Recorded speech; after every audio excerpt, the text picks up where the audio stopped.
Hi ಎಲ್ಲರಿಗೂ ನಮಸ್ಕಾರ. This is my first YouTube video. So please subscribe and support for more videos. So ಇವತ್ತಿನ ವಿಷಯ ಏನಂತಂದರೆ, ತಂದೆ ಆಸ್ತಿಯಲ್ಲಿ ಹೆಣ್ಣು ಮಕ್ಕಳಿಗೆ ಹಕ್ಕಿಲ್ಲ. ಸೊ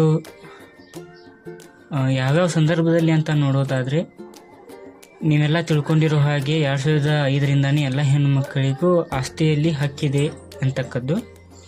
ಆದರೆ ಹೆಣ್ಣು ಮಕ್ಕಳು ತಂದೆ ಆಸ್ತಿಯಲ್ಲಿ ಹಕ್ಕನ್ನು ಕಳೆದುಕೊಳ್ಳಬಹುದಾದ ಸಂದರ್ಭಗಳು ಯಾವ್ಯಾವು ಅಂದ್ರೆ, ಯಾವ ರೀತಿಯೊಳಗೆ ಹೆಣ್ಣು ಮಕ್ಕಳು ತಂದೆ ಆಸ್ತಿಯೊಳಗೆ ತಮ್ಮ ಹಕ್ಕನ್ನು ಕಳ್ಕೊತಾರೋ ಅನ್ನೋದನ್ನು ನೋಡ್ತಕ್ಕಂಥದ್ದು.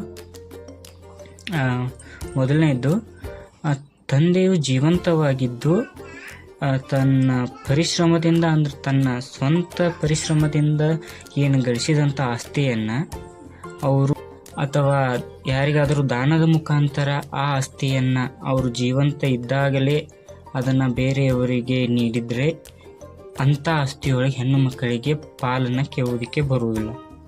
ಸೊ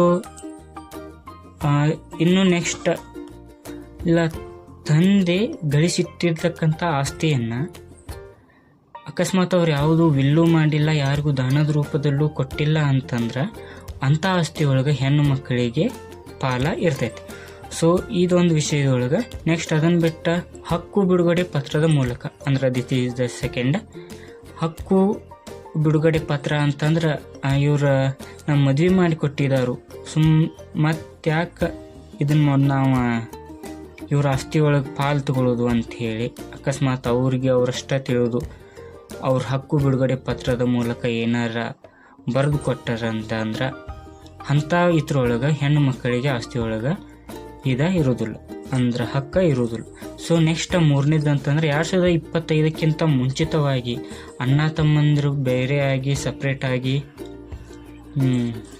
ಅಂದ್ರೆ ಅವರ ಆಸ್ತಿ ಎಲ್ಲ ಅವ್ರ ಹೆಸರಿಗೇನ ಟ್ರಾನ್ಸ್ಫರ್ ಆಗಿತ್ತು ಆ 2025ಕ್ಕಿಂತ ಮುಂಚೆ ಅಂತಂದ್ರೆ ಆ ವಿಷಯದೊಳಗೂ ಸಹ ಹೆಣ್ಣು ಮಕ್ಕಳಿಗೆ ಆಸ್ತಿಯೊಳಗೆ ಪಾಲು ಕೇಳಕ್ಕೆ ಬರೋದಿಲ್ಲ. ಸೊ ಇದಾಗಿತ್ತು ಇವತ್ತಿನ ವಿಷಯ. So please like and support.